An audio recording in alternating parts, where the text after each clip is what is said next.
Hello everyone, welcome to crack UPSC and MPPSC examination. आज हम 3 अगस्त के करंट अफेयर डिस्कस करेंगे, जिसमें पहला इंपॉर्टेंट फैक्ट है आज का कि हाल ही में मिनिस्ट्री ऑफ शिपिंग के द्वारा यह डिसाइड किया गया है कि जो भी इनलैंड वाटरवेज है उसमें आने वाले 3 साल के लिए हम कार्गो ट्रैफिक टैक्स हटा देंगे।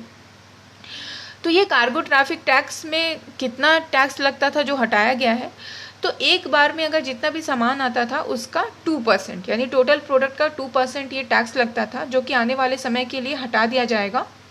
इसका बेनिफिट ये होगा कि जो भी हाल ही में हमारी इकोनॉमी बहुत ही पीछे जा चुकी है उसे ज़्यादा बूस्ट करने का काम किया जाएगा। साथ ही साथ इसे प्रमोट किया जाएगा, क्योंकि जब से अनलॉक का लेवल स्टार्ट हो गया है तो थोड़ा सा इकोनॉमी का लेवल बढ़ रहा है, ठीक है।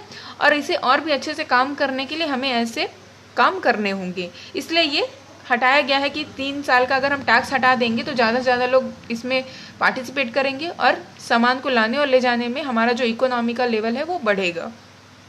अब इम्पॉर्टेंट ये हो जाता है हमारे जीएस में कि इनलैंड वाटरवेज पे सबसे ज़्यादा इनलैंड वाटरवेज का प्रयोग कौन सा देश करता है ना, कि शिपिंग के द्वारा सामान को लाना और ले जाना, तो सर्वाधिक इसका प्रयोग करता है आपका चाइना, ठीक है।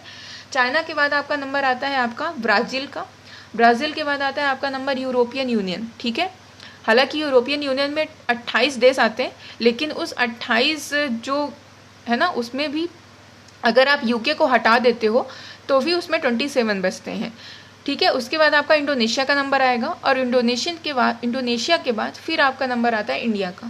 तो इंडिया इसमें 6वें स्थान पे है ना, जो कि शिपिंग के द्वारा सामान को लाने ले जाने में हेल्प करता है। तो ये हमारे लिए इम्पॉर्टेंट हो जाता है। नेक्स्ट इम्पॉर्टेंट फैक्ट है आज का कि हाल ही में हरियाणा स्टेट गवर्नमेंट के द्वारा ऑर्डिनेंस लाया गया है ना, कि जो भी अब हरियाणा के जितने भी मूल निवासी हैं पहले उनको जो भी निजी क्षेत्र है यानी जो भी प्राइवेट सेक्टर है उन पे रोजगार दिया जाएगा। यानी जो अदर स्टेट के हैं उन्हें पहले नहीं दिया जाएगा, पहले 75% उन्हीं को कवरेज मिलेगी जो वहाँ के मूल निवासी हैं।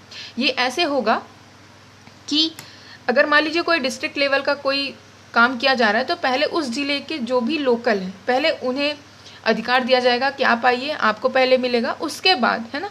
लेकिन ये नहीं कि 10 से वो 12% होगा, ऐसा नहीं है, 10% ही जिलेवार लिया जाएगा। इस तरह से ये पूरा कोटा पूरा किया जाएगा 75% का।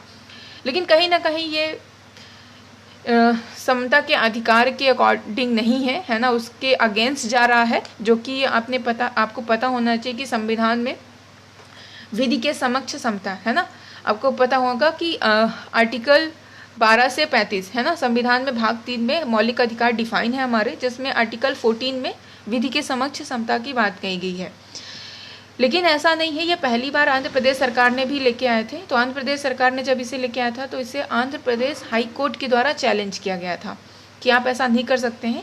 इससे कहीं ना कहीं जो आप लोगों के साथ विधि के समक्ष समता का आप पालन नहीं कर रहे हो, उसका विरोध कर रहे हो, क्योंकि अगर आप लॉ लेके आ रहे हो तो वो सबके लिए इक्वल होना चाहिए, चाहे वो किसी स्टेट में काम कर रहा है, किसी दूसरे स्टेट में जाके काम कर रहा है, ठीक है। तो ऐसे में तो फिर कोई व्यक्ति काम ही नहीं कर पाएगा अगर ऐसे ही स्टेट सब करेंगे तो, ठीक है। तो ये हमें पता होना चाहिए। नेक्स्ट इंपॉर्टेंट फैक्ट है, अच्छा इसके साथ ये भी हमको पता होना चाहिए जो ऑर्डिनेंस है वो कौन लेके आता है। तो ऑर्डिनेंस तब लेके आया जाता है जब संसद का सत्र नहीं चल रहा होता, ठीक है। जब सत्र नहीं चलता तभी ऑर्डिनेंस आपको पता होना चाहिए राष्ट्रपति लेके आते हैं सेंट्रल लेवल पे, है ना, अनुच्छेद 123 के तहत। और सेम आपको पता होना चाहिए राज्यपाल के द्वारा लेके आया जाता है अनुच्छेद 213 के तहत। तो जब राज्य सरकार की बात आएगी तो 213 और जब केंद्र सरकार की बात आएगी तो 123, है ना। तो ये ऑर्डिनेंस लेके आया जाता है। नेक्स्ट इम्पॉर्टेंट फैक्ट है आज का कि अभी हाल ही में नेशनल जो भी आपकी ministry of road and transport है ना, उसके द्वारा एक नोटिफिकेशन लाया गया है अमेंडमेंट रूल 293, जिसमें ये बोला गया है motor vehicle under the control vehicle rule 1989। ये हमारे लिए मोटर व्हीकल रूल इम्पॉर्टेंट हो जाता है 1989 का। इसमें अमेंडमेंट की बात की गई है कि हम जो हमारे यहाँ इंडिया में जो भी रोड एक्सीडेंट होते हैं उसे हम कैसे कम कर सकते हैं और लोगों को सेव कर सकते हैं। इसके लिए हमें एक अच्छा सा स्टैंडर्ड फॉलो करने की ज़रूरत है, और वो स्टैंडर्ड हम UNECE के गाइडलाइन में हम जारी करेंगे। तो अब हम जान लेते हैं UNECE क्या है। तो UNECE का फुल फॉर्म है आपका United nation economy commission for Europe, ठीक है, जिसका गठन हुआ था 28 मार्च 1947 को, और इसका जो हेड क्वार्टर है वो जिनेवा स्विट्ज़रलैंड में है। तो इस तरह का कोई ना ऑर्गेनाइजेशन हमसे पूछ लिया जाता है और उसका हेड क्वार्टर भी पूछ लिया जाता है, इसलिए हमें पता होना चाहिए। Okay, thank you for watching this video.